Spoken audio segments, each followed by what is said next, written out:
Welcome to Unapologetically Sensitive, a place to find connection, a sense of belonging, and community, where you can learn, relate, laugh, and maybe even live a bolder, brighter life.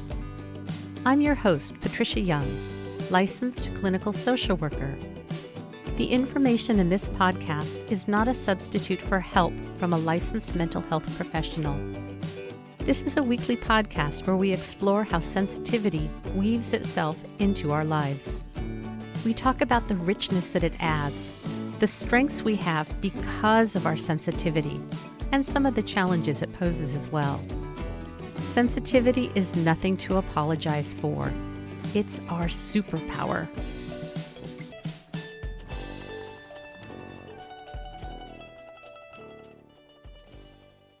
Hey there. This is a bonus episode and part of a 30-day podcasting challenge that runs from November 1st to November 30th. What my plan is to just present one aspect of being a highly sensitive person daily, so these are going to be short. My plan is to release regular episodes weekly as scheduled, and we'll see if I'm able to maintain the daily podcast. All this information is from Dr. Elaine Aron. If you want to know more about her work, you can find it at hsperson.com. If this is helpful or you know somebody who might benefit from this, please share it with them. If you're interested in working with me and you're in California, you can go to my website, patriciayounglcsw.com. Today we're going to talk about being overwhelmed by strong input. So think about your 5 senses: taste, touch, smell, hearing, and seeing. HSPs take in a lot of visual input. 80% we take in visually. And so because we're so tuned in, it's not uncommon by the end of the day that we feel overwhelmed and exhausted because of all of the input that we're taking in. So we can be sensitive to things like smell. Some HSPs have a very acute sense of smell. My son does. And when I eat oil and vinegar on my salad, if we're at the table or if I'm in the living room, he'll ask me as soon as I'm done if I can move my plate. And because he's away at college, if I can't sleep, I often will go to his room in the middle of the night because it doesn't disturb my husband. But if he comes home from college, I usually wash his sheets before he comes home because I just know that he has such an acute sense of smell that anything that is not what he's accustomed to it's just gonna show up on his nose radar. We can be sensitive to lights. Many HSPs are very sensitive to either bright sunshine, bright lights, fluorescent lights. So if you're able to control your environment using soft lighting, incandescent lights, that can be really helpful. Things like crowds, lots of people being close to us can also be overwhelming and overstimulating. Clothes are a really big deal, and oftentimes HSPs do not like tight waistbands. They're very particular, very sensitive and responsive to fabrics. So things that are itchy, scratchy, tight, labels.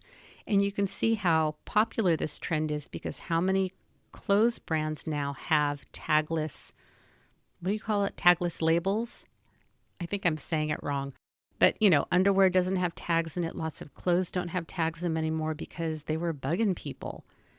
It also can show up, and especially with kids, with wanting to wear sweatpants all the time or having a preference to just wearing shorts or pants, that those can be sensory issues. Now, there is sensory processing disorder, SPD. That is not the same as sensory processing sensitivity or being overwhelmed by sensory input. They are 2 separate things, but our nervous systems are just wired very differently. We can also be very sensitive to sound. So loud noises, we startle easily. There can be music that can be that grates on us more than others, or sounds that grate on us more than others. Also, sometimes with sounds, sometimes HSPs have an acute sense of hearing. So people chewing, breathing can irritate them as well.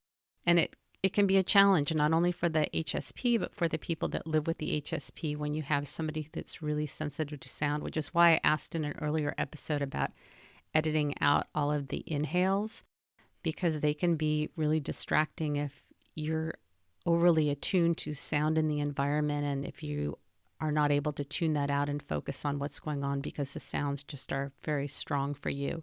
So I think that's it for this episode. Pretty short and sweet. If you need to get in touch with me or you have any questions, please feel free to reach out to me at unapologeticallysensitive@gmail.com. We also have a Facebook group by the same name, Unapologetically Sensitive. My hope is to build up a community where you all can connect and get resources and get your needs met.